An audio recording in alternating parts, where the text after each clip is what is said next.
இந்த சிக்கந்தர் என்பது யாருன்னா அடிமை வருஷத்துடைய கடைசி மன்னர். அவருடைய சமாதி அங்கே இருக்கான்னு தெரியாது. இங்க ஒரு கதையை கழிப்புறாங்க, சிக்கந்தர் மலை சொல்லு. அப்படி இருக்குது என்று வைத்துக் கொண்டால் கூட விச் இஸ் கிரேட்டர், நீ தானே இங்க வம்படியா பண்ணிருக்க இல்லையா? ஆகவே நீ வம்புத்தனம் செய்தால் இந்துக்கள் திருப்பி அதே போல உனக்கு தகுந்த பதிலீடு கொடுக்க தயாராக இருப்பார்கள் என்பதாக இந்த செய்தியை நான் பார்க்கிறேன். வந்த உடனே அதெல்லாம் கிடையாது, நாங்களே எங்களுக்கு அதிகாரம் இருக்குன்னு சொல்லி திருப்பியும் இந்து சமய அறநிலையத்துறை மேல்முறையீடு செய்து 2021 திருப்பியும் தீர்ப்பு வந்திருக்கிறது. இந்த எல்லா அறங்காவலர் கையில டெண்டர் கூடிய எல்லா அதிகாரம் நீங்க ஹேண்ட் ஓவர் பண்ணி ஆகணும். எந்த செயல் அலுவலரும் நீங்க இதை டெண்டர் விடக்கூடாது என்று 2021 வந்த தீர்ப்பை இதுவரை தமிழக இந்து சமய அறநிலையத்துறை செயல்படுத்தவில்லை. ஏன் இது கேட்டிருக்க? அப்ப எந்த அளவுக்கு ஒரு பெரிய ஊழல், இதே போல ஒரு பெரிய ஒரு வரலாற்று முக்கியத்துவம் வாய்ந்த ஒரு தொல்லியல் துறையுடைய அகழ்வாயு நிலையம் இருக்கிறது கீழடி. கீழடி தமிழுடைய வரலாற்றை காட்டுகிறது, 2000 ஆண்டு வரலாற்றை, பெருமைமிக்க வரலாற்றை சொல்லுகிறது என்றெல்லாம் பேசுறீங்களே. அதுக்கு பக்கத்துல மிக அருகில் அரிட்டாப்பட்டியில் 2300 ஆண்டுகள் பழமையான தொல்லியல் தொழில் கட்டுப்பாட்டு உள்ள இடத்தில் அந்த வரலாற்றை அழிப்பதற்காக ஒரு தர்கா போடப்பட்டிருக்கிறது. யாரா பேசுறாங்களா? இப்ப பாருங்க, தமிழக அரசு இப்படி இருக்க காரணத்தினால அதை இப்படிப்பட்ட அமைப்புகள், பல்வேறு அமைப்புகள்லாம் இந்த மாதிரி முயற்சி பண்றாங்க. அப்ப நம்ம என்ன புரிஞ்சுக்கலாம்னா, இங்க இருக்கக்கூடிய திராவிட சித்தாந்தம் என்பது, திராவிடன் என்பது கிறிஸ்துவ மிஷனுடைய ஒரு முகமூடி. நம்ம அடிக்கடி இதை சொல்லிக் கொண்டிருக்கிறோம். ஹிந்து விரோத அமைப்புகளுக்கு ஒரு முகமூடி தான் திராவிடம், மாஸ்க். சபரிமலைக்கு பெண்கள் அனுப்ப கூட தமிழ்நாட்டில இருந்து பல பேர் அனுப்பிச்சாங்க. நீங்க புனிதமான நினைக்கிறியா?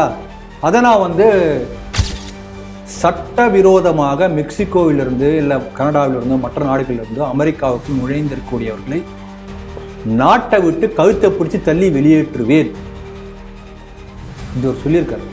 ஏன்னா அது பெரிய பாதிப்பை ஐரோப்பா யூனியன்ல ஏற்படுத்தியிருக்க இந்த கண்கூடா பார்த்தவர் அவர். ஆகவே அந்த பாதிப்பு அமெரிக்காவுக்கு வரக்கூடாது. இப்போ அதை ட்ரம்ப் சொன்னோன்னே எல்லாம் பேசாம வாயை மூடிட்டு, ஆமாமா அவர் அமெரிக்காவுக்கு பண்றது கரெக்ட் தான், அவர் நாட்டை காப்பாற்றணும் இல்லையா என்று பேசக்கூடிய இதே ஜெர்னலிஸ்ட் சிஏஏ சட்டம் வந்த போது என்ன பண்ணாங்க? சிஏக்கு அடுத்த ஸ்டெப் என்ஆர்சி வந்த பிறகு அடுத்த ஸ்டெப் தான் இவர் சொல்லக்கூடிய இல்லீகல் இமிகிரண்ட்ஸ் வெளியேற்றக்கூடிய நடவடிக்கை. சிஏஏக்கு நாட்டில் எவ்வளவு எதிர்ப்பு வந்தது, இங்க உள்ள எதிர்கட்சியிலிருந்து ஆரம்பித்து எல்லாருமே, எல்லா பத்திரிகையாளர்களும்.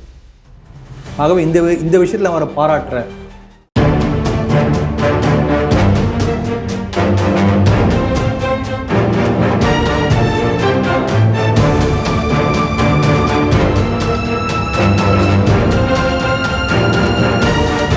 தேசபக்த ஸ்ரீ டிவி நேயர்களுக்கு வணக்கம். இன்று சிந்திக்க இருக்கக்கூடிய செய்திகள் குறித்து முதலில் பார்க்கலாம். திருப்பரங்குன்றம் மலையில் உள்ள காசி விஸ்வநாதர் கோவிலுக்கு பன்றிக்குட்டிகளை காணிக்கை செலுத்த அனுமதி கோரி வழக்கறிஞர் மனு. தமிழகத்தில் கோவில்களுக்கு ஆண்டுக்கு 5900 கோடி இழப்பு, ஆலய வழிபடுவோர் சங்கம் குற்றச்சாட்டு. தொல்லியல் துறையின் பாதுகாப்பு மலையான அரிட்டாப்பட்டியில் சட்டவிரோதமாக அமைக்கப்பட்டுள்ள தர்கா. திருப்பதி கோவில் அருகில் முட்டை பிரியாணி தின்ற தமிழக பக்தர்களால் சர்ச்சை, பக்தர்கள் எதிர்க்கட்சிகள் கண்டனம். WHO இருந்து அமெரிக்கா விலகல், பதவியேற்றவுடன் ட்ரம்ப் அதிரடி. ஸ்ரீ டிவியின் உண்மை நின்றிட வேண்டும் என்ற உரத்த சிந்தையோடு நான் உங்கள் பாஸ்கரன். இன்றைய செய்திகள் குறித்து சிந்திக்க நம்மோடு அரங்கத்தில் இணைந்திருப்பவர் சமூக செயற்பாட்டாளர், அரசியல் விமர்சகர் திரு ராம வெங்கடாத்திரி அவர்களை ஸ்ரீ டிவி நேயர்கள் சார்பாக இணைய வரவேற்கிறேன். வணக்கம் சார். வணக்கம் பாஸ்கர்.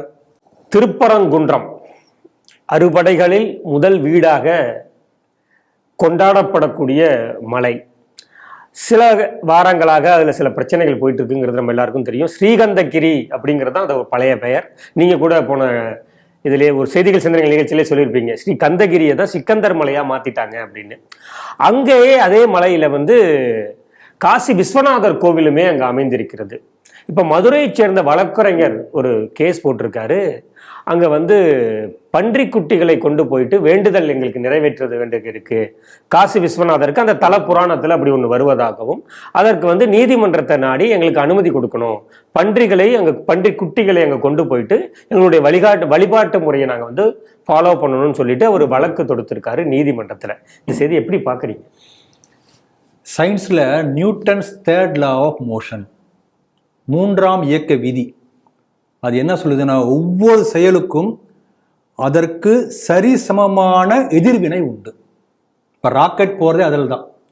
ராக்கெட்டில் கீழ் எந்த அளவுக்கு வேகமாக வந்து அந்த புகை நெருப்பு வருதோ அந்த அளவுக்கு த்ரஸ்ட் மேல் நோக்கி இருக்கும். இது வந்து சயின்ஸ், மாறாது. இப்போ இதே நியூட்டன் 3rd law இருக்கு இல்லையா, இது வந்து இந்து சமுதாயத்துக்கு எல்லாத்துக்குமே பொருந்தும், எல்லா சமுதாயத்துக்கும் பொருந்தும். இந்து சமுதாயத்தை பொறுத்த வரைக்கும் என்னன்னா இது கொஞ்சம் ஒரு மாடிஃபைடு நியூட்டன்ஸ் 3rd law. எப்படின்னா குமுலேட்டிவ், அதாவது ஒன்று சேர்ந்த எதிர்வினையாக வரும். ஏன்னா சின்ன சமுதாயம் அப்பப்போ தூங்கிடும், அப்போ அடி கொடுத்தா வாங்கிட்டே இருக்கும், எருமாட்டு மேலே மழை பெஞ்ச மாதிரி வாங்கிட்டே இருக்கும். ஆனால் கொடுக்கப்பட்டதெல்லாம் சேர்ந்து ஒட்டுமொத்தமாக எதிர்வினை ஆற்றும் போது திருப்பி அடித்தாங்கன்னா வினையாற்றியவர்களால் தாங்க முடியாது என்பதற்கு இது ஒரு சின்ன உதாரணமாக இந்த செயலை நான் பார்க்க முடியாது. இறைவன் காசி விஸ்வநாதன் வந்து பன்றிகளுக்கு தானும் ஒரு பன்றியாக அவதாரம் எடுத்து பாலூட்டி இருக்கிறார். நமக்கு இந்து சமயத்தில் பார்த்தீங்கன்னா தாயாகவே வந்து அந்த தேவாரத்தில் பாடுகிறார், தாயினும் சால பரிந்து வந்து அமுதூட்டும் அப்படின்னு பாடுறார். தாயை விட வந்து அதிகமான அன்பை செலுத்தக்கூடிய சிவபெருமான். இதில் திருச்சியில் பார்த்தீங்கன்னா தாயுமானவர் சுவாமி ஒரு பெண்ணுக்கு பிரசவம் பார்த்துருக்கார் தாயாக வந்து. அப்படி தாயாக வந்து பன்றி குட்டிகளாக பிறந்து சாபம் பெற்ற அந்த தன்னுடைய பக்தர்களுக்கு தாய் பன்றியாகவே வந்து அந்த காசி விஸ்வநாதர் தலத்திலே அருள் பாலித்திருக்கிறார். ஆகவே அந்த தலத்திலே பன்றி குட்டிகளை நாங்கள் நேர்த்திக்கடன் செலுத்துவதற்கு அனுமதி கொடுக்க வேண்டும் என்று கேட்டிருக்கிறார். நியாயமானது.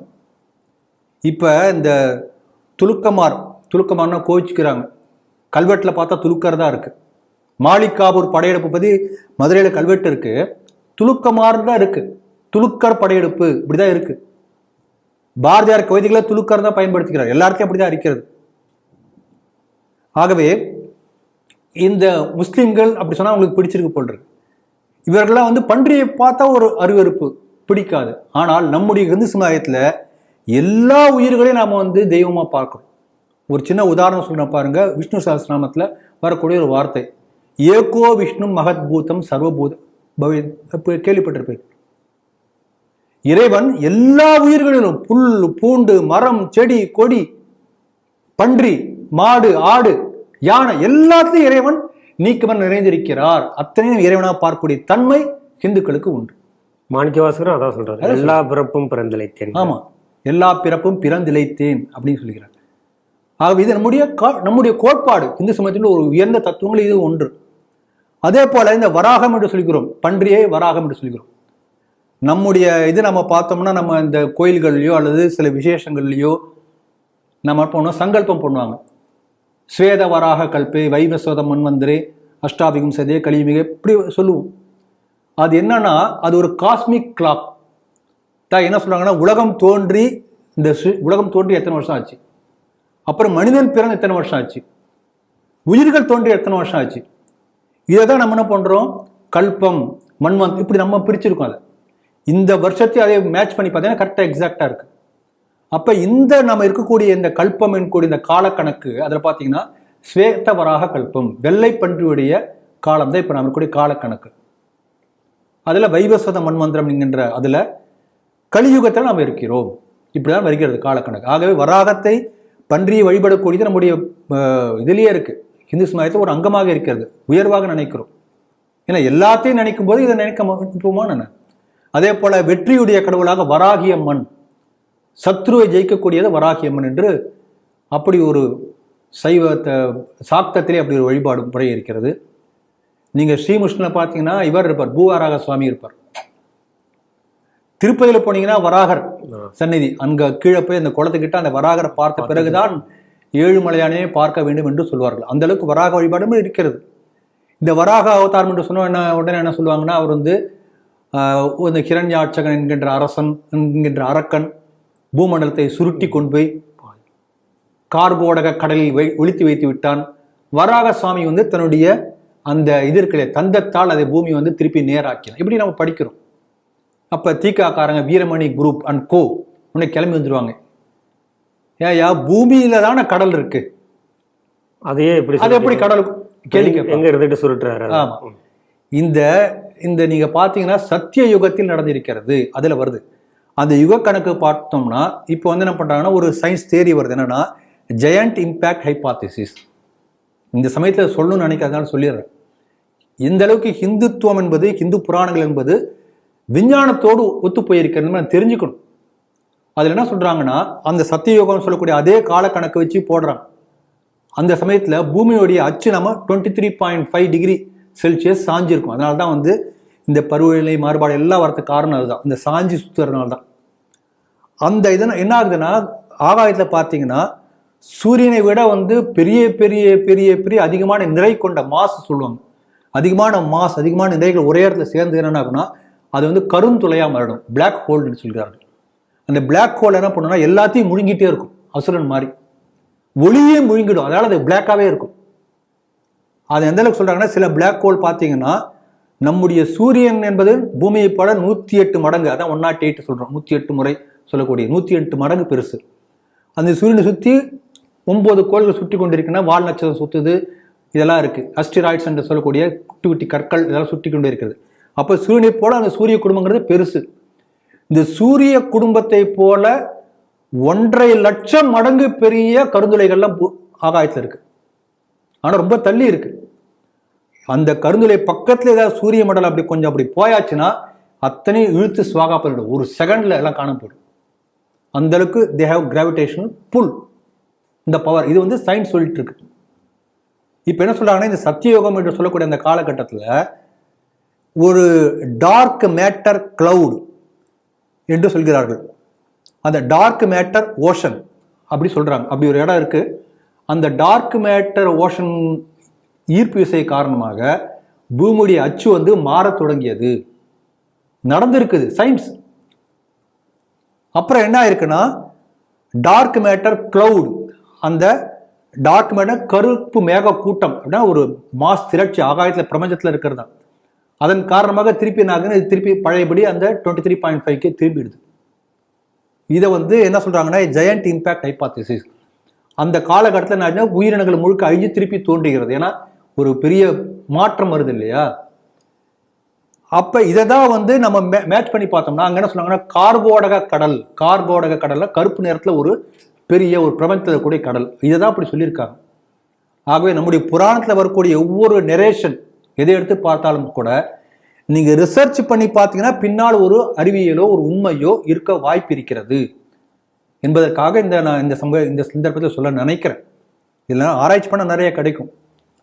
ஆகவே இந்த பன்றியை வராகத்தை வழிபடக்கூடியது நம்முடைய மரபுலே இருக்கிறது. நமக்கு எல்லாமே உண்டுதான், எல்லா உயிரினங்களும் உண்டுதான். இப்ப தகுந்த பதிலடி கொடுத்திருக்கிறார்கள். வேண்டுமென்றே அதிரடியாக தேவையில்லாமல் வந்து ஆயிரக்கணக்கான ஆண்டுகளாக இருக்கக்கூடிய அந்த திருப்பரங்குன்ற மலையில சிக்கந்தர மலைன்னு சொல்லிட்டு இவங்க போய் ஒரு தர்காவை அமைத்து ஒரு தகர போர்டை வச்சுட்டாங்கன்னா நான் ஆடை வெட்டுவேன், கோழியை வெட்டுவேன், மாடை வெட்டுவேன், பீப் கொடுப்பேன், சமபந்தி விருந்து கொடுப்பேன்னு ஐச்சாட்டியம் பண்றாங்க இல்லையா. அதுக்கு பதிலடியை கொடுத்திருக்கிறார்கள். அவர்கள் பாராட்டுதல்கள். போன இதிலே நான் சொல்லியிருந்தேன், பல ஆதாரங்கள் வந்து அந்த இதுக்கு முந்தைய செய்தியில் சொல்லியிருந்தேன். எந்த அளவுக்கு வந்து திருமுருகாற்றுப்படையிலே அதே அகநானூற்றிலே பல ஆதாரங்கள் இருக்கின்றன. கிட்டத்தட்ட 2000 ஆண்டுகளுக்கு முன்பாகவே திருப்பரங்குன்றத்தை பற்றிய அந்த மலையை பற்றிய குறிப்புகள்லாம் இருக்கிறது, கல்வெட்டு ஆதாரங்கள் இருக்கிறது, இப்படியெல்லாம் சொல்லியிருக்கிறேன். அதே போல் தமிழ்நாட்டிலே முதல்ல மத மாற்றம் என்பது கிட்டத்தட்ட திப்பு சுல்தான் காலத்தில் அந்த சமயத்தில் வர ஆரம்பிக்கிறது. மசூதியெல்லாம் வர்றது கூட அந்த சமயத்தில் கிட்டத்தட்ட 240-50 வருஷத்துக்கு முன்னாடி தான் இருக்கும். அப்போ 2000 பெருசா 250 பெருசா? காலமாக அங்கே இருப்பது வந்து அப்ப 2000 ஆண்டுகளுக்கு முன்பு இருந்த ஒரு வழிபாட்டு தலத்தை 250 வருடங்களுக்கு முன்னால ஒருத்தர் வந்து ஆக்கிரமிச்சார் என்று சொன்னாலே நீ பின்னால வந்து நீ ஆக்கிரமிச்சிருக்கன்னு அர்த்தம்.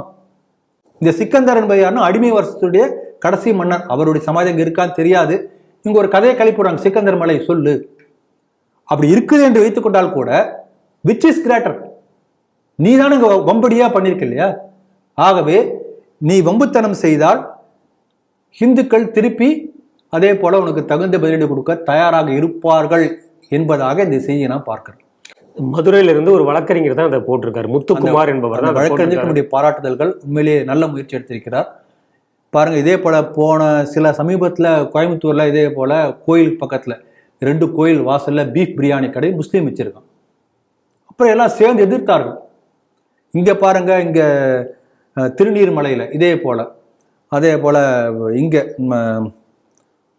ஈரோடு பக்கத்தில் சென்னிமலையில நம்முடைய மதத்தை, நம்முடைய வழிபாட்டு தலத்தை ஆக்கிரமிப்பதற்காக பல முயற்சிகள் நடந்த போது, இந்துக்கள் ஒருங்கிணைந்து செயல்பட்ட போது அது மீட்கப்பட்டது.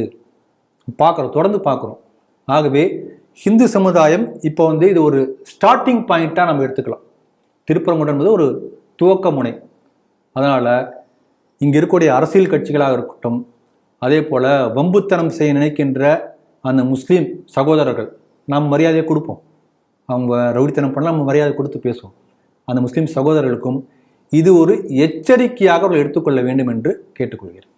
அடுத்த செய்தியாக, HRNC ஹிந்து அறநிலையத்துறையின் கட்டுப்பாட்டில் சுமார் 44,000 சொச்சம் கோவில்கள் அவர்களுடைய கட்டுப்பாட்டில் இருக்கு. 4 லட்சத்திற்கும் மேற்பட்ட நிலங்கள், 4 லட்சத்துக்கு மேற்பட்ட நிலங்கள் அதுவுமே அவர்களுடைய கட்டுப்பாட்டில் இருக்கு. அசையும் சொத்துக்கள், அசையா சொத்துக்கள், கட்டடங்கள் அப்படின்னு சொல்லிட்டு நிறைய சொத்துக்கள் இருக்கு. இதன் மூலமாக அவர்கள் கணக்கு காட்டக்கூடிய வருவாய் என்பது ஆண்டுக்கு 100 கோடி ரூபாய் நாங்கள் வருமானம் ஈட்டுகிறோம் இந்த சொத்துக்களை வைத்து அப்படின்னு ஒரு கணக்கு சொல்றாங்க. இப்ப ஆலய வழிபடுவோர் சங்கத்தின் தலைவர் திரு ரமேஷ் அவர்கள் தன்னுடைய ட்விட்டர்ல போட்டிருக்காரு, கிட்டத்தட்ட 6,000 கோடி வருவாய் ஈட்ட முடியும், ஆனா நீங்க 100 கோடி தான் வருவாய் ஈட்டினதா கணக்கு காட்டுறீங்க.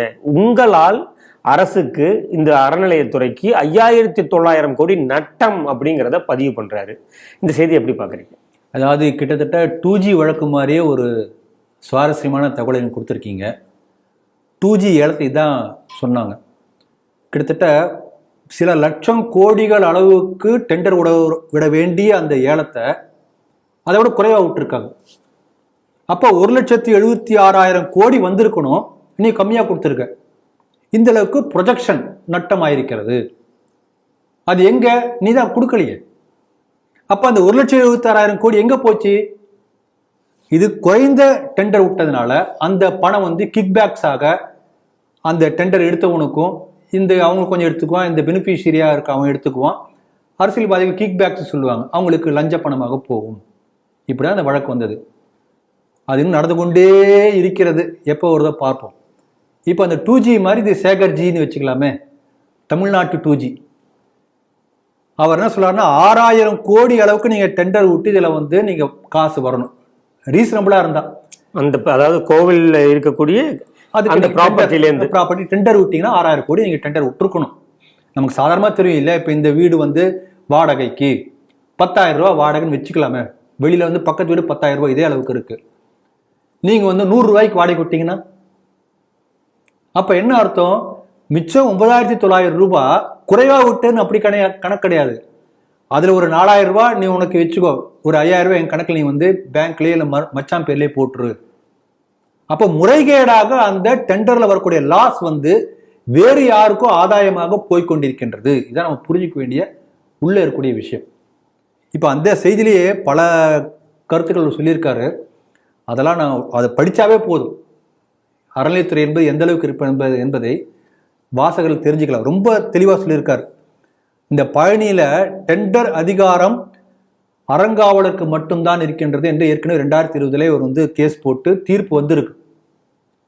ஆனா இவங்க என்ன பண்றாங்க, அறங்காவலர் இவங்க கிடையாது, தக்கார் என்று ஒருத்தரை இவங்க நியமிப்பாங்க, ஃபிட் பர்சன். அந்த மாதிரி ஃபிட் பர்சன் 90 நாட்களுக்கு இருக்கலாம். அப்படி ஃபிட் பர்சனா இருக்க தக்கார் கூட இந்த அதிகாரம் கிடையாது. இப்ப இவங்க என்ன பண்றாங்க, அந்த ஈவோர்கான நிர்வாக அலுவலர் அவரே டெண்டர் விடுவார். அப்படி விடக்கூடிய அதிகாரம் கிடையாது என்று கோர்ட்ல கேஸ் போட்டு தீர்ப்பு வந்தது. 2020 வந்திருக்கு.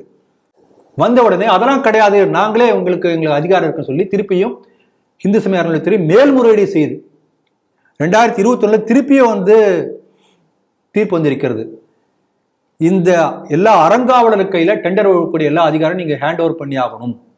எந்த செயல் அலுவலரும் நீங்க வந்து இதை டெண்டர் விடக்கூடாது என்று 2021 வந்த தீர்ப்பை இதுவரை தமிழக இந்து சமய அறநிலையத்துறை செயல்படுத்தவில்லை. ஏன் இது கேட்டிருக்க?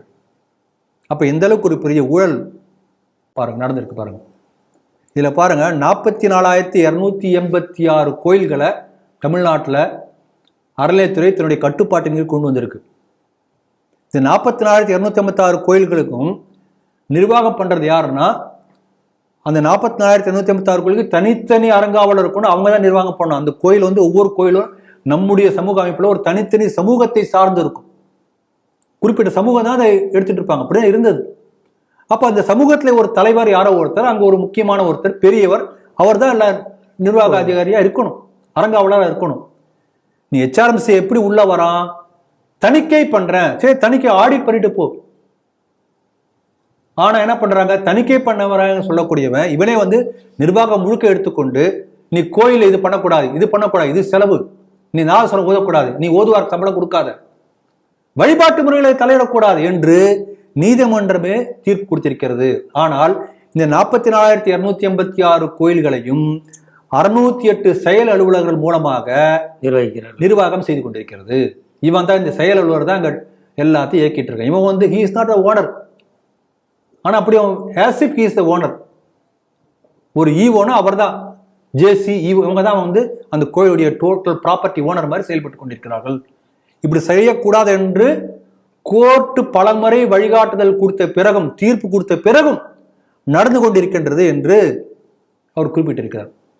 இதே போல இன்னொரு முக்கியமான கருத்து சொல்லியிருக்காரு.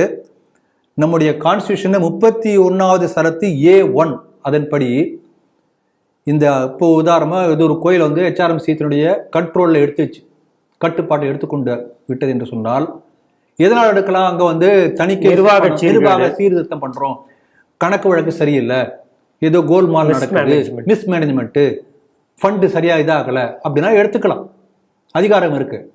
ஆனால் 3 ஆண்டுகள் மட்டுமே அரசு தன்னுடைய கட்டுப்பாட்டில் வைத்திருக்க முடியும். 3 வருஷம் முடிஞ்சாச்சுன்னா திருப்பி அந்த எல்லாத்தையும் நிர்வாகத்தை சரி பண்ணிட்டு அவங்ககிட்ட ஹேண்ட் ஓவர் பண்ணணும். இப்ப எத்தனை கோயில் ஹேண்ட் ஓவர் பண்ணாங்க? ஒண்ணு கூட பண்ணலையே. அதாவது இந்த 44,286 கோயிலையும் ஒரு கோவிலையும் கூட திருப்பி கொடுக்கல. எல்லாம் அவன் HRMC தண்டு. ஏன்னா வருமானம் கொழிக்கக்கூடிய இட்ஸ் அ மின்டிங் மணி, பணம் கொழிக்கக்கூடிய மரமாக பார்க்கிறாங்க. அவங்களை பொறுத்தவரைக்கும் ஆன்மீக தலம் இல்ல, வழிபடும் தலை இல்லை. நாம போய் பழனிமலை முருகா அப்படின்னு நம்ம போய் பார்த்துட்டு முருகனுக்கு காணிக்க போறோம். அவன் பார்க்கறான், முருகருக்கு இத்தனை கோடி உண்டியல் வருதா, 1000 ரூபாய் சிறப்பு தரிசனம், அப்பயும் 1,00,000 பேர் வராங்களா, அப்ப 2000 ஏத்துவோம், 2 பங்கு வரும். அப்ப கோயிலை அவன் வருமானம் ஈட்டக்கூடிய ஒரு இன்ஸ்டிடியூஷனாக ஒரு இது மாதிரி ஒரு ஃபேக்டரி மாதிரி பாக்குறாங்க. அப்ப விடுவாங்களா அவங்க? இது அவங்க நோக்கம். இதுல பாருங்க, இந்த கோயில வரக்கூடிய வருமானத்துல வந்து பல்வேறு முறைகேடுகள் நடக்கிறது அது ஒரு பக்கம். அந்த நிர்வாகம் செய்வதற்காக அந்த சம்பளம் இருக்கு இல்லையா, அந்த ஜேசிக்கு ஏசிக்கு இஓக்கு என்ன யாரோ இருக்காங்களா, அவங்கெல்லாம் காரு ஏசி எல்லாம் சேர்ந்து நிர்வாக செலவுக்கு 12% எடுத்துக்குவாங்க, தணிக்கை கட்டணம் 4% எடுத்துக்குவாங்க. இது முறைப்படி எடுக்கிறது. முறைகேடா எடுக்கிறதுல நீங்க அப்புறம் நீங்க தனியா பார்க்கணும், அது இதுல வராது. அதாவது இந்த 12% பக்தர்கள் போடக்கூடிய காணிக்கையும் சேர்த்துதான். காணிக்கை, சிறப்பு தரிசன கட்டணம், மொட்டைக்கு தான் இலவசம் விட்டாங்க, வேற என்னென்ன இலவசம் விட்டுருக்காங்க தெரியாது, கார் பார்க்கிங் கட்டணம், புக் ஸ்டால், ஊர் நுழையறது கட்டணம், பிரசாத ஸ்டால் கட்டணம், அது நீங்க வரிசையா வந்துட்டே இருக்கும். ஸ்ட்ரீட் டிவிலே நம்ம ஒரு இது போட்டிருக்கோமே, அரசு கையில் ஆலயங்கள். இல்ல, அது அரசு கையில் ஆலயங்கள் இல்லாம ஒரு ஷார்ட் ஒண்ணு போட்டிருந்தோம், பிரதாப் ஜெசியா வரி, ஜெசியா வரி ரொம்ப அழகா சொல்லியிருப்பாரு. அதுல ஒவ்வொரு கட்டணமா சொல்லிட்டே வருவார். அதே போல எல்லாத்துக்கும் கட்டணம். இதுல பாருங்க, இதுல என்ன முக்கியமா அவர் சொன்னது 3 பாயிண்ட் நான் நோட் பண்ணி வச்சிருக்கோம், ரொம்ப அவசியம் நம்ம தெரிஞ்சுக்கணும். இந்த மாதிரி வந்து இவங்க ஆடிட் பண்றேன்னு உள்ள போயிருக்காங்க, தணிக்கை பண்ணுவதற்காக போயிருக்காங்க, தணிக்கை ஒழுங்கா பண்ணல அதுல முறைகேடு என்று ஒரு முறைகேடு வருது, புகார் வருது. இந்த மாதிரி இந்த கோயில்ல நீங்க தணிக்கை பண்ணதுல இந்த மாதிரி முறைகேடு இருக்கு, இன்னொரு இடத்துல 100 புகார் வருது. இப்படி 100 கணக்குல இல்ல, 1000 கணக்குல இல்ல, 18 லட்சம் தணிக்கை முறைகேடுகள் நடந்ததாக ஆட்சேபனைக்கு வந்திருக்கு. 1.8 மில்லியன். ஆனால் 18 லட்சம் தணிக்கை ஆட்சேபனைகள் அத்தனையுமே கிடப்பில் போடப்பட்டிருக்கின்றன, ஒண்ணு கூட பதில் கொடுக்கல. அப்படின்னா எந்த அளவுக்கு பெரிய ஊழல் உள்ளே நடந்து கொண்டிருக்கு நம்ம புரிஞ்சுக்கணும். நீ பதில் சொல்லாட்ட என்ன அர்த்தம்? அதான் ஒரு கேள்வி கேட்கிறாரு. இதெல்லாம் இந்த செய்தியிலே உள்ள அப்படியே நான் படிக்கிறேன். நான் வந்து என்னுடைய கருத்து எதுவுமே சொல்லலை, செய்தியை படிச்சுட்டே இருக்கேன். அதில் அந்த 3 பாயிண்ட் முக்கியமாக நோட் பண்ணிருக்கேன். அதில் ஒன்று நீங்க சொன்னது 6000 கோடி டெண்டர் விட வேண்டியதை 100 கோடிக்கு விட்டுருக்காங்க. இதில் நீங்கள் பார்த்தீங்கன்னா பல வாடகைகள் குத்தகைகள் அப்படி விடக்கூடிய அந்த பணம் கூட பார்த்தீங்கன்னா ஒரு 15 வருஷம் 20 வருஷத்துக்கு முன்னாடி வந்து ஒரு இது அக்ரிமெண்ட் போட்டு விட்டுருப்பாங்க. பல இடங்கள் அது மாறாம அப்படியே இருக்கும், ரெனிவல் பண்ணாம அப்படியே பல ஆண்டுகளாக இருக்கும். Real estate market value 20 years back, 10 years back, 30 years back, சில கோயில்கள் 50 வருஷம் முன்னாடி உள்ள இதெல்லாம் அப்படியே ஒரு 100 ரூபாய் வசூல் பண்ணிட்டு இருக்காங்க ஒரு ஷாப்புக்கு. இந்த மாதிரிலாம் இருக்கு, போய் பாருங்க, நீங்க பார்த்தா தெரியும். அதுவே சரியா வசூல் பண்றது இல்லை, அதான் குற்றச்சாட்டு. சரி, இது நீங்க பொதுவாகவே இப்படி ஒரு குற்றச்சாட்டை சொல்லும் போது தமிழக முதல்வர் என்ன சொல்றாருன்னா, அவர் சேகர் பாபு அல்ல, அவர் செயல் பாபுன்னு சொல்லி பாராட்டுறாரு. அப்படிதான் சொல்லணும், வேற என்ன பண்றது? இப்ப பாருங்க, அவர் இன்னொரு விஷயம் சொல்லியிருக்காரு. இதுல பாருங்க, என் மனசை பாதித்த ஒரு விஷயம். தமிழ்நாடு போர்வர்ஸ் கார்பரேஷன் என்கின்ற அரசு நிறுவனம், பொதுத்துறை நிறுவனம், அது வந்து நஷ்டத்தில் இயங்கி கொண்டிருக்கிறது. அந்த நட்டத்தை ஈடுகட்டுவதற்காக அறநிலையத்துறையிலேருந்து அந்த வைப்பு நிதியிலேருந்து 3000 கோடியை கொண்டு போய் அதில் இன்வெஸ்ட் பண்ணியிருக்காங்க. கோயில் நிதியை எடுத்து. இப்போ நீங்களும் நானும் போய் கோயிலுக்கு வந்து அந்த சாமியை பார்த்துட்டு இந்த கோயிலில் திருப்புகள் பாடட்டும், கோயிலுக்கு முருகனுக்கு அலங்காரம் பண்ணட்டும், பூ நல்லா, இப்படிதான் நம்ம போய் காணிக்கை செலுத்துறோம், இல்லை கட்டணம் செலுத்துறோம், அப்படிதானே கொடுக்குறோம். அப்படி நாம கொடுக்கக்கூடிய பணத்தை எடுத்து, இல்லை யாரோ ஒருத்தர் கோயிலுக்காக ஒரு 100 மாடு கொடுக்குறாரு, ஒரு லேண்ட் எழுதி வைக்கிறார். எதுக்காக எழுதி வைக்கிறாங்க? நீ தமிழ்நாடு பவர் கார்பரேஷனுக்கு போய் இந்த பணத்தை கொண்டு போய் கொடுக்கறதுக்காக அவர் எழுதி வச்சார் லேண்டை. ஒரு ட்ரஸ்டோ ஒரு இது ஒரு ப்ராப்பர்ட்டி எழுதி வச்சாங்கன்னா அந்த பர்பஸ் தான் அது இருக்கணும், வேற பர்பஸ்க்கு செலவு பண்ணக்கூடாது. இது அடிப்படை இல்லையா? அப்போ ஒரு தார்மீக ரீதியான உரிமை மீறல் செய்து கொண்டிருக்கிறது HRMC. இது வந்து சுருக்கமா அவர் சொல்லியிருக்காரு அந்த அவருடைய நீளமான பதிவுல. நாம வந்து தொடர்ந்து பார்க்குறோம். நீங்களே இந்த செயல்பாபு என்று சொன்னீர்கள். அவர் வந்து என்ன சொல்றாங்கன்னா, பல ஆயிரக்கணக்கான கோயில்களுக்கு வந்து கும்பாபிஷேகம் குடமுழுக்கு செய்திருக்கிறார். இந்த கும்பாபிஷேகத்தை பற்றியே தனியே ஒரு செய்திகள் சிந்தனைகள் நான் ஒரு தடவை பேசியிருந்தேன்.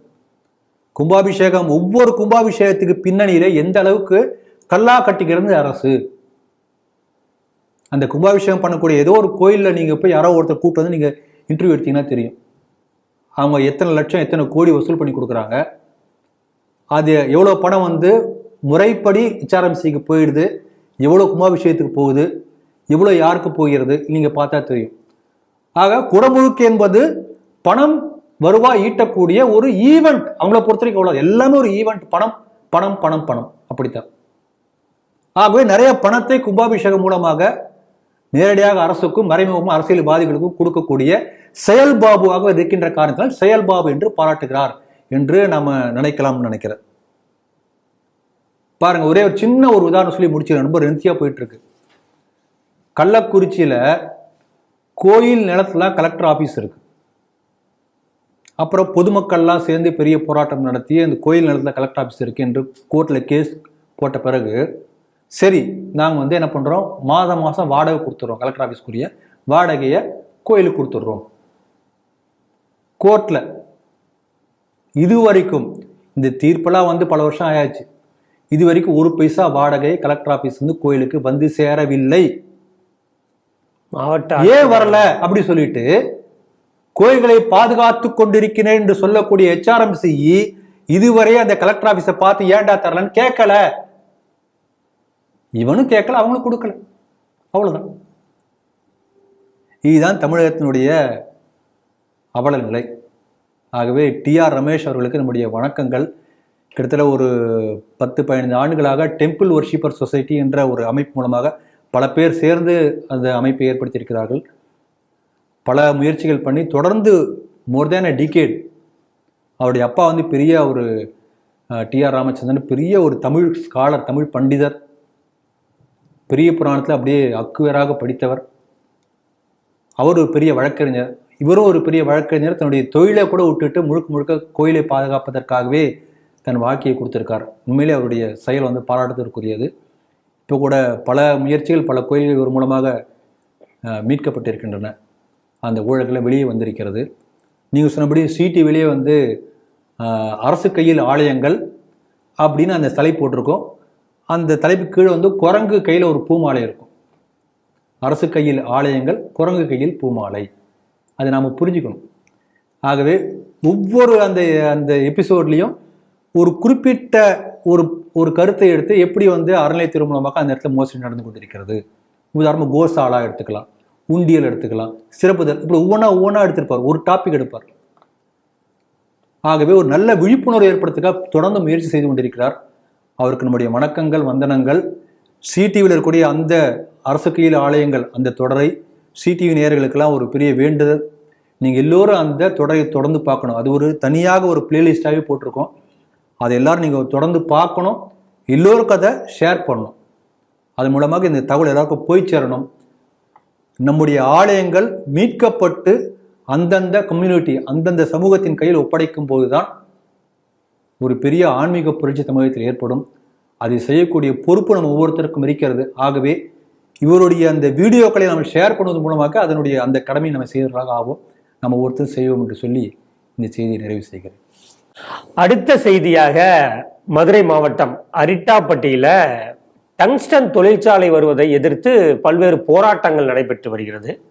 அதுக்கு தமிழக அரசின் பாஜக தலைவர் அண்ணாமலையுமே அது மக்கள் என்ன நினைக்கிறாங்களோ அதுக்கு ஏற்ற மாதிரியே அதற்கு மேலிடத்திலிருந்து தகவல் வரும், அதாவது பாஜக அரசிலிருந்து தகவல் வரும் அப்படிங்கிற மாதிரியான அவருக்கு சில ஆறுதலெல்லாம் மக்களுக்கு சொல்லியிருக்காரு. இப்போ அந்த பகுதி ஏன் அப்படி இருக்கு அரிட்டாப்பட்டி அப்படிங்கிறது, அந்த பகுதியில் வந்து சமணர் கோவில் இருக்கிறது, அங்கே தமிழ் பிராமி எழுத்துக்கள் இருக்கிறது, குடவோலை கோவில் இருக்கிறது.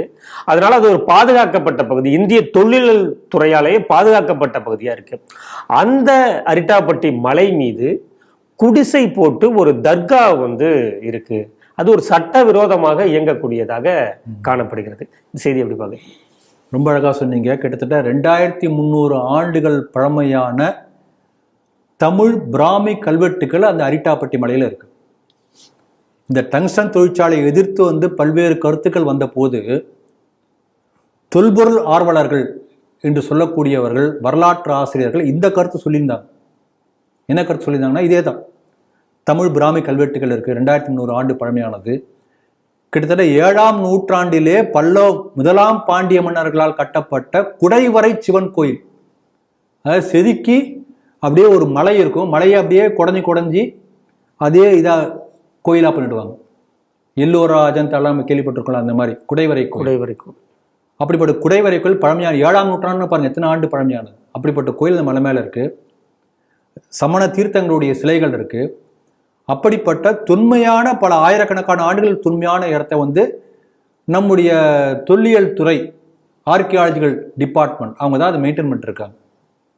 அப்படிப்பட்ட இடத்துல இப்போ வந்து அங்கே தகர போடுறது மாதிரி இங்கே ஒரு கொட்டாயை போட்டு இது வந்து ஒரு தர்காவா அடுத்த ஒரு முயற்சி ஆரம்பித்திருக்கிறார்கள் என்ற செய்தி நீங்கள் சொல்லியிருக்கீங்க.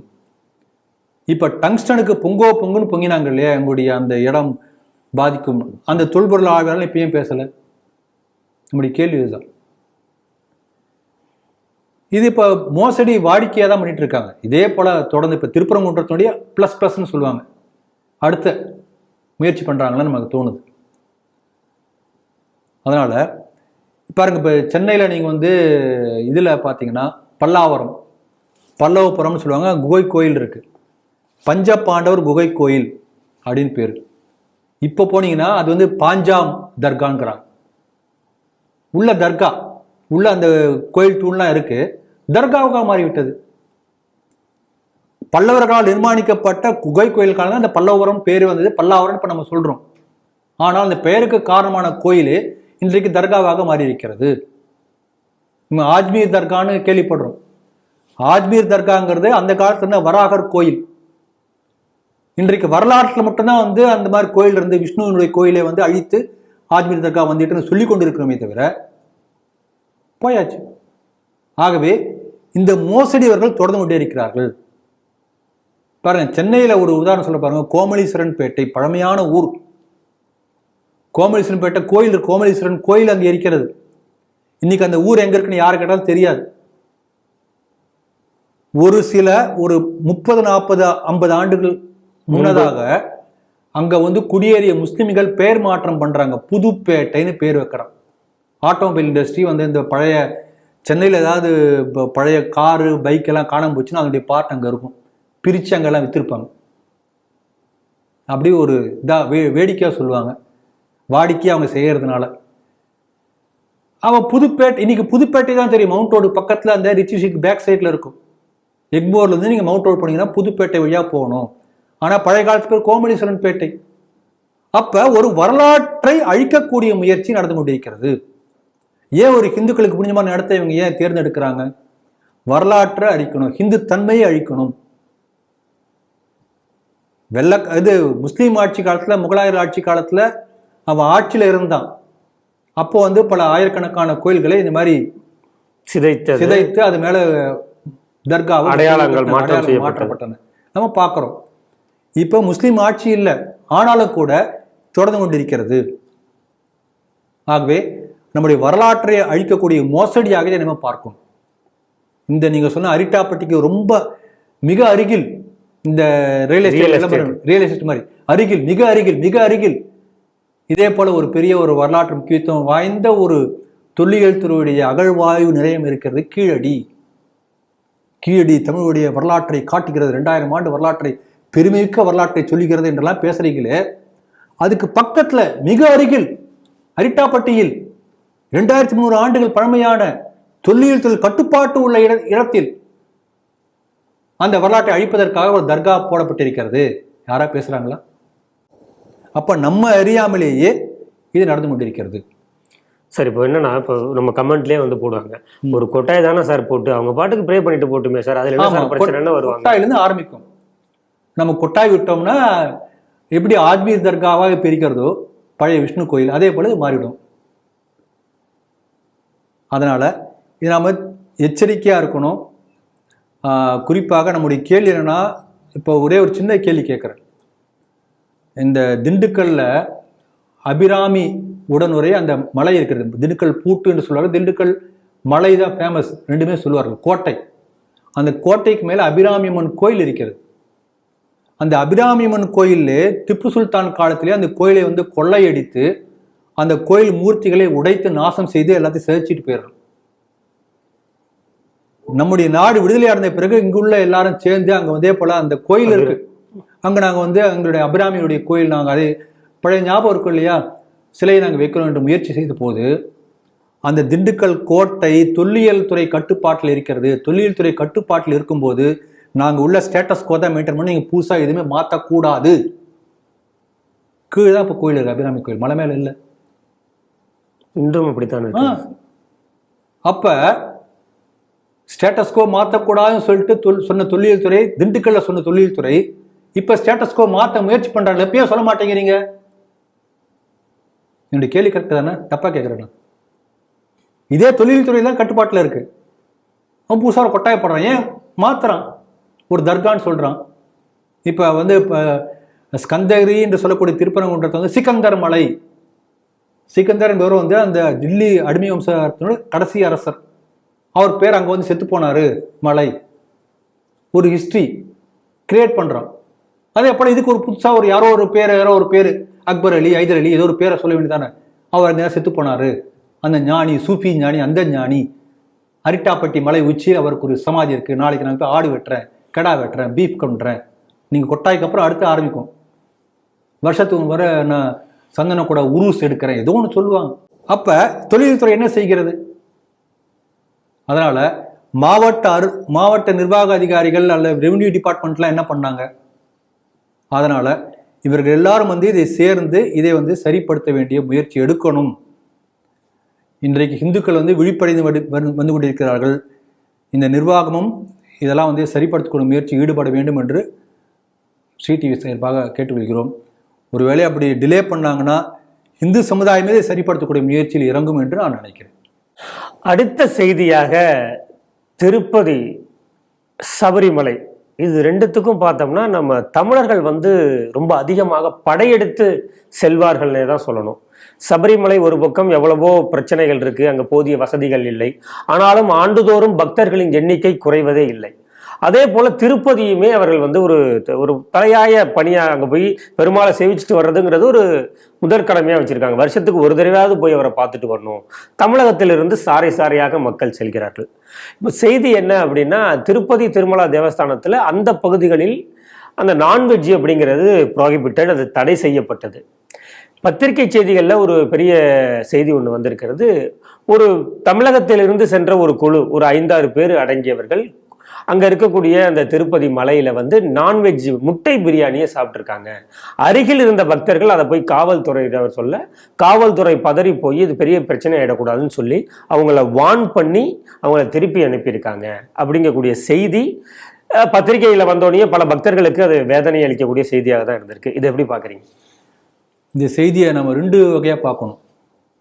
ஒன்று என்னன்னா, திருப்பதியில் வந்து நீங்கள் சொன்னபடி வந்து சிகரெட்டோ, புகையிலையோ, பீடியோ, நான்வெஜ்ஜோ எதுவுமே அந்த டெரிட்டரிக்குள்ளார கொண்டு கூட போக முடியாது. செக் பண்ணுவாங்க. அப்போ அவங்க பரிசோதனை பண்ணாமல் கோட்டை விட்டது எப்படி? இதுதான் டிடிடியில் அவங்க டிடிடி பார்த்து கேட்கக்கூடிய கேள்வி எல்லா அரசியல் கட்சிகளும் கேட்குறாங்க. இது ஒரு முதல் கேள்வி. இப்போ அந்த பக்தர்கள் என்று சொல்லக்கூடிய அவர்கள் பக்தர்களா என்று அப்புறம் நாம தான் முடிவு பண்ணணும்.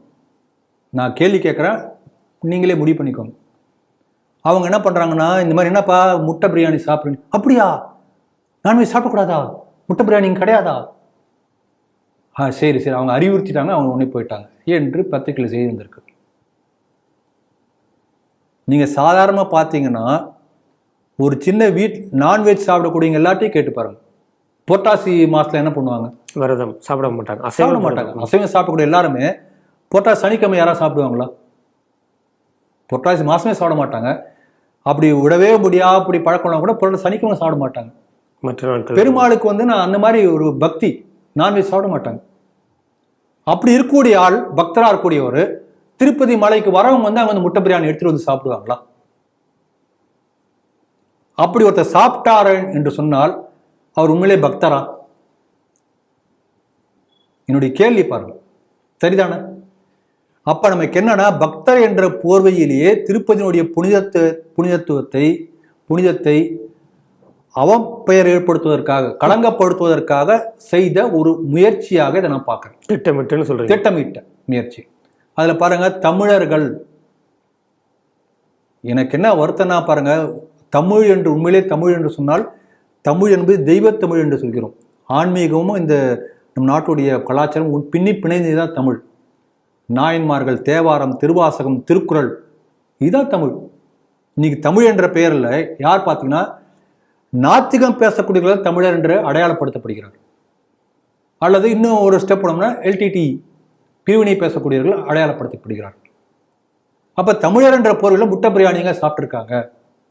அப்ப இதை நம்ம எப்படி பார்க்கலாம்னா, தமிழகத்தில் உள்ள ஹிந்து விரோத நிலைப்பாட்டின் காரணமாக ஊக்கம் பெற்ற சில அமைப்புகள் இதை போல தமிழகத்தை அவமானப்படுத்தக்கூடிய முயற்சியிலே, ஹிந்து புனித தலங்களை அவமானப்படுத்தக்கூடிய முயற்சியிலே இறங்கி இருக்கின்றன என்று இந்த செயலை ஏன் பார்க்கக்கூடாது?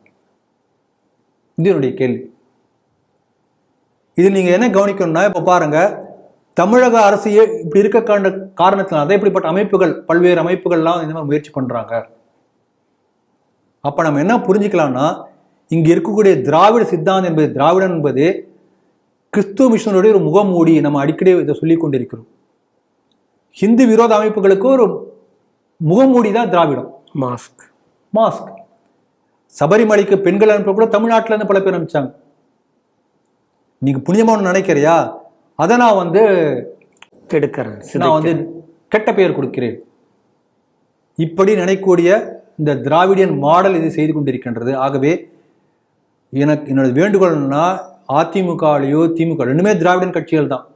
அங்கு உள்ள ஹிந்து உணர்வுள்ள ஹிந்துக்கள் நீங்கள் ஒரு கணம் சிந்தித்து பார்க்கணும். நீங்கள் இந்த திராவிட மாயையிலிருந்து வெளியில வரணும். இப்படிப்பட்ட நம்முடைய ஹிந்துக்களுக்கு அவப்பெயர் ஏற்படுத்தக்கூடிய செயல்களை செய்யக்கூடியவர்கள் யாராக இருந்தாலும் சரி, நீங்கள் உள்ளுக்குள்ளிருந்து குரல் கொடுத்து மாற்றக்கூடிய பொறுப்பு உங்களுக்கு இருக்கின்றது என்று சொல்லி இந்த செய்தியை முடித்துக் கொள்கிறேன். இன்றைய நிறைவு செய்தியாக, டொனால்ட் ட்ரம்ப் அமெரிக்காவின் அதிபராக மீண்டும் 2வது முறையாக இன்று பதவியேற்றுக் கொண்டார். பதவியேற்ற உடனே மீடியாக்கள்லாம் பார்க்கும்போது நிறைய ஃபைல்ஸ், நிறைய விஷயத்துக்கு சைன் போட்டிருக்காரு அப்படிங்கக்கூடிய செய்திகள் தொடர்ந்து வந்த வண்ணம் இருக்கிறது. அதில் அந்த WHO வேர்ல்ட் ஹெல்த் ஆர்கனைசேஷன் அதனுடைய அந்த ஒப்பந்தத்தை கேன்சல் செய்திருக்காரு அப்படிங்கிறது ஒரு ஃப்ளாஷ் நியூஸாகவே பார்க்கப்படுகிறது. எதனால், எதற்காக அப்படின்னு இதை எப்படி பார்க்குறீங்க? ட்ரம்ப் பதவியேற்ற பிறகு பல செய்திகள் வந்திருக்கின்றன. இன்றைக்கு கூட ஆர்கனைசர் என்கின்ற அந்த வார இதழ் அதில் ஒரு பெரிய ஒரு கட்டுரை போட்டிருக்காங்க.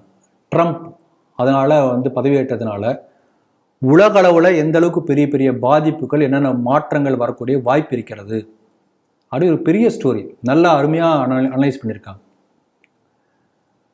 அதை முழுக்க சொன்னோம்னா 1 மணி நேரம் அதுக்கே ஆகிடும், நீங்கள் அப்புறம் திட்டுவீங்க இல்லைங்களா? ஆனால் சுருக்கமாக என்னுடைய மனசை தொட்ட 2 விஷயங்களை சொல்லிட்டு நீங்கள் சொன்ன விஷயத்துக்கு வரேன். இப்போ ஒரு குறிப்பாக சொல்லக்கூடிய ஒரு கருத்து நான் ட்ரம்ப் பதவியேற்ற பிறகு முக்கியமாக ஒரு கருத்து என்ன சொல்கிறேன்னா, இல்லீகல் இமிகிரண்ட்ஸ், சட்டவிரோதமாக மெக்சிகோவிலிருந்து இல்லை கனடாவிலிருந்தோ மற்ற நாடுகளிலிருந்தோ அமெரிக்காவுக்கு நுழைந்திருக்கக்கூடியவர்களை நாட்டை விட்டு கழுத்தை பிடிச்சி தள்ளி வெளியேற்றுவேன் இது ஒரு சொல்லியிருக்கார். ஏன்னா அது பெரிய பாதிப்பை ஐரோப்பா யூனியனில் ஏற்படுத்தியிருக்க இந்த கண்கூடா பார்த்தவர் அவர். ஆகவே அந்த பாதிப்பு அமெரிக்காவுக்கு வரக்கூடாது. இப்போ அதை ட்ரம்ப் சொன்னோன்னே எல்லாம் பேசாமல் வாயை மூடிட்டு ஆமாம்மா அவர் அமெரிக்காவுக்கு பண்ணுறது கரெக்டு தான், அவர் நாட்டை காப்பாற்றணும் இல்லையா என்று பேசக்கூடிய இதே ஜெர்னலிஸ்ட்டு சிஏஏ சட்டம் வந்தபோது என்ன பண்ணாங்க? சிஏக்கு அடுத்த ஸ்டெப்பு என்ஆர்சி வந்த பிறகு அடுத்த ஸ்டெப்பு தான் இவர் சொல்லக்கூடிய இல்லீகல் இமிகிரண்ட்ஸ் வெளியேற்றக்கூடிய நடவடிக்கையை. சிஏஏக்கு நாட்டில் எவ்வளோ எதிர்ப்பு வந்தது, இங்கே உள்ள எதிர்கட்சியிலிருந்து ஆரம்பித்து எல்லாருமே, எல்லா பத்திரிகையாளர்களும். ஆகவே இந்த விஷயத்தில் அவரை பாராட்டுறேன். அதே போல் அவர் ஒன்று பெரிய ஒரு பதவி வரத்துக்கு முன்னாடியே ஒன்று சொல்லிட்டார், அகண்ட அமெரிக்கா அமைப்புன்னு சொல்லிட்டார். கனடா எங்கள் நாடு, இப்போ ஒரு மாகாணம், அந்த கிரீன்லாண்டை விலைக்கு எவ்வளோ விலைப்பா கொடுப்பா வாங்கிக்கிறேன் அப்படிலாம் பேசி ஒரே கலாட்டை பண்ணியிருக்காரு. அது நடக்குமா என்பது வேறு விஷயம். அதை மெக்சிகோ நான் இணைச்சிக்கிறேன் அப்படின்னு இருக்காரு. நீங்கள் உலக வரலாற்றை எடுத்து படிச்சிங்கன்னா யுஎஸ்ஏ என்பது இப்போ தான் வந்திருக்கு. யுஎஸ்ஏக்கு முன்னாடி இப்போ நாம் பார்க்கக்கூடிய யுஎஸ்ஏ என்பதுக்கு பழைய பேர் என்னன்னா நியூ மெக்சிகோன்னு பேர். இப்போ உள்ள இந்த டெக்சாஸ் கிழக்கு கடற்கரையோரமாக நியூயார்க் இது தவிர இந்த eastern coastal area of US existing USA தவிர இப்போ உள்ள Mexico plus rest of the western USA முழுக்க சேர்ந்து நியூ மெக்சிகோ என்ற பேரில் அந்த காலத்தில் தனி நாடாக இருந்தது. அமெரிக்கா என்ற பெயருக்கு முன்பு எல்லாம் காலனி நாடுகள் தானே. அங்கேருந்து ரெட் இண்டியன்ஸ் ஆயிடுச்சு, ஸ்பானிஷ் ஒரு இடத்த பிடிச்சான், இங்கிலீஷ்காரன் பிடிச்சான், அப்புறம் இவங்களுக்குள்ள சண்டை போட்டாங்க. அதில் யார் கை வச்சு அவன் நிலத்தை பிடிச்சிட்டு அவங்களுக்குள்ள ஒரு நாடு இப்படி தான் பண்ணது. அந்த land it belongs to red Indians. இப்போ இந்த மாதிரி அகண்ட அமெரிக்கா பண்ணுறேன்னு இருக்காங்க. இப்போ ஆர்எஸ்எஸ்ல என்ன சொல்லுவாங்கன்னா அகண்டா பாரதம் அமைப்போம் என்று சொன்னோம்னா எல்லாம் கிண்டல் பண்ணாங்க. கல்ச்சுரலி பாகிஸ்தானோ ஆப்கானிஸ்தானோ அல்லது நேபாளமோ பர்மாவோ இதெல்லாம் ஒரே, ஸ்ரீலங்காவோ இதெல்லாம் ஒரே பாரத கல்ச்சுரல் இந்தியா என்று தான் அரவிந்த் ஆசிரமத்தில் போனீங்கன்னா பாரத் மேப் இப்படி தான் இருக்கும். கல்ச்சுரல் பாரத்னு என்று போட்டிருப்பார்கள். இதை கிண்டல் செய்தார்கள் எல்லாருமே. இப்போ அவங்களே இந்த மாதிரி ட்ரம்ப் சொன்னோடனே பேசாம ட்ரம்ப் சொன்னா சரிதான்ப்பா, நிலைப்பாடு மாறிக்கொண்டிருக்கு. அதனால அதுக்காக சொல்ல வரேன். அதனால நீங்க சொன்னக்கூடிய கருத்தை நான் இப்போ நீங்க சொன்ன செய்திக்கு வரேன். வேர்ல்டு ஹெல்த் ஆர்கனைசேஷன், அதாவது இந்த உலக சுகாதார நிறுவனம் என்ற பெயர்ல இந்த உலகத்தில் உள்ள முழுக்க எல்லாரையும் அந்த ஹெல்த் பற்றிய கண்ட்ரோல் பண்ணக்கூடிய ஒரு டாப் மோஸ்ட் பாடியா இருக்க வேண்டிய WHO சைனாவுடைய கைப்பாவையாக மாறிவிட்டது. அதை நம்மளே பல முறை CTVயில் சொல்லியிருக்கிறோம். ஏன்னா இந்த கொரோனா என்ற வைரஸ் எப்படி வந்தது, எங்கிருந்து வந்தது, யார் பரவ காரணமானது, அந்த கொரோனா வைரஸ் சைனாலேருந்து தான் முதல்ல ஆரிஜின் மற்ற நாடுகளுக்கு வருது போது முதல்ல யூரோப்புக்கு தான் வருது. வரும்போது அதெல்லாம் பெரிய ஒரு டெட்லி வைரஸாக கிடையாது என்று சைனா முதல்ல சொன்னது. அதெல்லாம் ஒன்றும் பரவாது. அப்போ அதுக்கு முன்னாடியே பாதிப்பு முதல்ல அங்கே தான் வந்திருக்கு. அதை பற்றி எச்சரிக்கை உலகம் முழுக்க சொல்லவே இல்லை. அப்போ சைனாவே அதுக்கு முழுக்க பொறுப்பேற்க வேண்டும் என்ற குற்றச்சாட்டு வந்த போது உலக சுகாதார நிறுவனம் அப்படியே சைனா பக்கம் சாய்ந்து அது சைனா சுகாதார நிறுவனமாக மாறிவிட்டது. உலகத்துக்கே அவங்க தே ஹேவ் டு காம்பன்சேட். எத்தனை பேர் வேல்யூபிள் லைஃப், ப்ராப்பர்ட்டி, எல்லாம் மற்ற லாஸ், ட்ரேட் லாஸ், இன்னும் பல நாடுகள் இன்னும் ஏன் மீண்டே எழுந்திருக்கலாம் முடியல. அத்தனை பேருக்கு சைனா தான் பாதிப்பு கொடுக்கணும், அந்த நட்டஈடு கொடுக்கணும். ஆனால் சைனாலேருந்து வந்தது, சைனா தான் எல்லாத்துக்கும் காரணம் என்பதை அப்படியே என்ன சொல்றது, ஆஸ் ஆன் பேப்பர் வந்து சைனா இஸ் நாட் லயபிள் என்பது போல அதற்கான எல்லா ஏற்பாடுகள் WHO செய்துவிட்டது. இது நம்ம பலமுறை சொல்லியிருக்கிறோம். இப்போ அதனால மானமுள்ள நாடாக என்ன பண்ணியிருக்காரு, அதை விட்டு வெளில வந்துட்டார். நீ யாரா, நீ சைனாக்காரனா இருக்க. அதனால் அதை நான் பாராட்டுறேன். உண்மையிலேயே அவரை அந்த தைரியத்தை பாராட்டுகிறேன். அதை நம்ம இது பண்ணணும். இல்லை, இவர் ஏற்கனவே போன தடவை பிரசிடென்டா இருந்தப்பே அதை ரிமூவ் பண்ணதாகவும், அதன் பிறகு மறுபடியும் ஜோ பைடன் வந்து அதை வித்ட்ரா பண்ணதாகவும். இல்லை, அதாவது ஜோ பைடனை பற்றி வந்து அவர் ஒரு மேபி சைனா சார்ந்த ஒரு நிலைப்பாடு எடுக்கக்கூடிய ஆளாக இருந்திருக்கலாம். ஏதாவது பேரம் நடந்திருக்கலாம் பின்னாடியில், நமக்கு தெரியாத பற்றி. இதில் நம்ம என்ன இன்னொரு விஷயம் கவனிக்கணும்னா, நம்ம எல்லாருமே வந்து உடனே ஒரு ஜனநாயக நாடு என்று சொன்னால் உடனே என்ன பண்ணுறோம்னா, உடனே அமெரிக்காவை பார்க்கணும், இல்லை வேற சில இங்கிலாந்தை பார்க்கணும், இப்படிலாம் நம்ம சொல்கிறோம். இப்போ இந்த பைடன் பதவியேற்பு சமயத்தில் பாருங்கள், இந்த ட்ரம்ப் வந்த உடனே என்ன பண்ணார்னா, அந்த பைடன் பதவியை விட்டு விலகுவதற்கு முன்பு, இதுக்கு முன்னால் வந்து இவருக்காக இது பண்ண கலவரக்காரர்களை சிறையில் ரிலீஸ் பண்ணிட்டார். ட்ரம்ப் வெளியில் வந்தப்போ, ட்ரம்ப் போகிறதுக்கு முன்னாடி இவர் ரிலீஸ் பண்ணி அவர் பதவி இறங்குறாரு. ட்ரம்ப் வந்து என்ன பண்ணுறாரு, இவர் பதவி ஏற்கும்போது பல பேர் கலவரம் பண்ணுறாங்க. அந்த கலவரக்காரர்களை முதல்ல ரிலீஸ் பண்ணார். இவர் ரிலீஸ் பண்ணியாச்சு, அவ்வளோதான். நோ கேஸ், நோ நத்திங், எல்லாம் வாபஸ், ஃபைல் க்ளோஸ் பண்ணியாச்சு. இப்போ இதை பற்றி ஜனநாயகம் பேசக்கூடிய யாராவது பேசுவாங்களா? இதுக்கு முன்னால் பைடன் ஆட்சி இதுக்கு முன்னால் வந்த போது எந்த அளவுக்கு தேர்தலில் தில்லுமுள்ளு நடந்தது என்பதை உலகம் முழுக்க எல்லாருமே செத்து போனவங்களா ஓட்டு போட்டிருக்காங்க. பல இடங்கள்ல வந்து அந்த வாக்காளர் எண்ணிக்கையோட அதிக ஓட்டு போலாயிருக்கு. இந்த மாதிரி நிறைய ஏகப்பட்ட குளறுபடிகள் தில்லுமுள்ளு பண்ணி தான் பைடன் ஆட்சிக்கு வந்தார் என்பதை எல்லாருமே பக்கமாக எழுதியிருந்தாங்க. அதனால ஜனநாயகத்தை பற்றி பேசுவதற்கு அமெரிக்காவில் அருகதையே கிடையாது.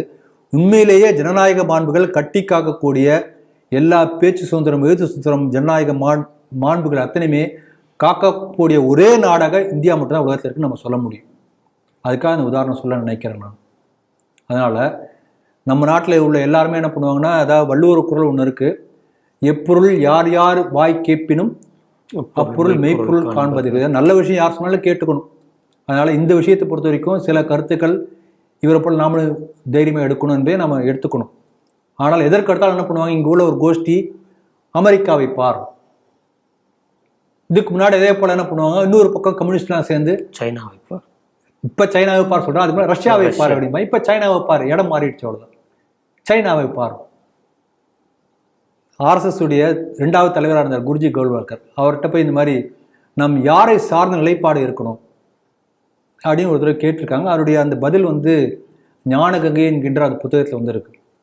ரொம்ப அழகாக சொல்லியிருப்பார், நாம் யாருடைய கார்பன் காப்பியாகவும் இருக்க வேண்டிய அவசியம் இல்லை. அமெரிக்காவையும் பார்க்காத, ரஷ்யாவையும் பார்க்காத. அப்ப என்ன, யாரை பார்க்கறது?